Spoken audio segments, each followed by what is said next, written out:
Rowdy star Vijay Devarakonda ప్రస్తుతం వరుస డిజాస్టర్లతో నలిగిపోతున్నాడు. భారీ అంచనాలతో వచ్చిన కింగ్డమ్ కూడా ఆశించిన స్థాయిలో ఆడలేదు. లాంగ్ రన్ లో చేతులెత్తేసింది. దీంతో విజయ్ ఆశలు మొత్తం రాహుల్ సాంకృత్యం మీదనే పెట్టుకున్నాడు. వీరిద్దరు కాంబోలో గతంలో వచ్చిన టాక్సీ వాలా మంచి హిట్ అయింది. అందుకే ఈ మూవీతో ఖచ్చితంగా హిట్ కొడతామనే నమ్మకంతో ఉన్నారు.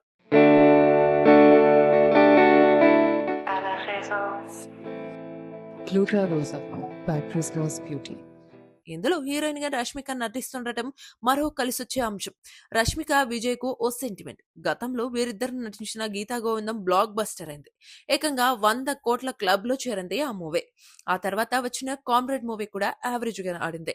అందుకే ఇప్పుడు రష్మిక సెంటిమెంట్ తనను హిట్ ట్రాక్ ఎక్కిస్తుందని నమ్మకంతో ఉన్నాడు విజయ్ దేవరకొండ. పైగా రాహుల్ మీద నమ్మకంతో పాటు మైత్రి మూవీ మేకర్స్ నిర్మిస్తుండటం కలిసొచ్చే అంశం. ఇలా అన్ని విధాలుగా ఈసారి పర్ఫెక్ట్ ప్రాజెక్ట్ సిద్ధం చేసుకుని రంగంలోకి దిగుతున్నాడు విజయ్. అన్ని ఆయుధాలకు తోడు రష్మిక సెంటిమెంట్ తన వెనుకుంది కాబట్టి ఈసారి గట్టిగానే కొట్టాలని ఫిక్స్ అవుతున్నాడు విజయ్.